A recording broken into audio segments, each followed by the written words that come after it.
Labadiena. Noriu pasirodyti, kad dar esu gyva. Ir iš tikrųjų mėnesį sėdėdama karantinė, kantriai, kažkiek ir tapiau. Esu Vita Žabrauskaitė iš Šiaulių, tapytoja.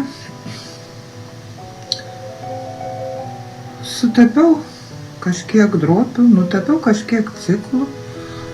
Noriu pasidalinti, atsiprašau už filmavimo ir video kokybę, netaip lengva save nufilmuoti telefonu, bet manau, kad esmės tai nekeičia.